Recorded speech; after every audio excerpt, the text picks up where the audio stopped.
Hello' everyone, যিসকলে এবাৰ class 11লৈ পাবা মানে মেট্ৰিক দি পেলাই যোনে এবাৰ হায়াৰ ছেকেণ্ডেৰী এডমিশ্যন ল'বা, তোমালোকৰ কাৰণে এটা ইম্পৰ্টেণ্ট আৰু ভাল খবৰ জনাই দিওঁ। মই তোমালোকৰ কাৰণে কেমেষ্ট্ৰি কোৰ্চ দিম। কমপ্লিট হ'ল চেপ্টাৰ্ছ থাকিব, চব কেমেষ্ট্ৰি, গোটেইবোৰ বস্তু ইউটিউবতে থাকিব, ঠিক আছে। তোমালোকে কোনো পইচা দিব নালাগে, কাৰণ কিয় যোৱাবাৰ মই এটা পেইড ক্লাছ কৰিছিলোঁ ইউটিউবত। সেই পেইড ক্লাছটোৰ যিবিলাক ৰেকৰ্ডেড ভিডিঅ' সেইবিলাক মোৰ ওচৰত থাকি গৈছে, গতিকে সেইবোৰনো কোনে চাব। গতিকে মই সেইখিনি ইউটিউবত দি দিওঁ। এবাৰ পৰা যিসকলে হায়াৰ ছেকেণ্ডেৰী দিব সিহঁতে কমপ্লিট কেমেষ্ট্ৰি কোৰ্চটো ভালদৰে বুজি পাব। তো তোমালোকে কেমেষ্ট্ৰিৰ কাৰণে বেলেগ ক'তো টিউশ্যন ল'ব নালাগে, সেইখিনি চালেই তোমালোকে এনাফ। কাৰণ তোমালোকে যোৱাবাৰ ছিনিয়ৰসকলক সুধিব পাৰে, মই ভালদৰে পঢ়াই দিছিলোঁ।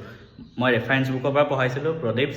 তাৰোপৰি মই NCERT চলিউশ্যন দিছিলোঁ, তাৰোপৰি দিছিলোঁ এইটো JEE আৰু নীটৰ MCQ।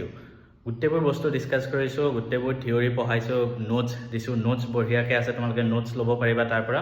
একো কৰিব নালাগে, জাষ্ট চেনেলটো অলপমান ছাবস্ক্ৰাইব কৰি ন'টিফিকেশ্যন অন কৰি থৈ দিয়া, ফ্ৰেণ্ডৰ মাজত শ্বেয়াৰ কৰি দিয়া, কেমেষ্ট্ৰি কোৰ্চ আহি আছে।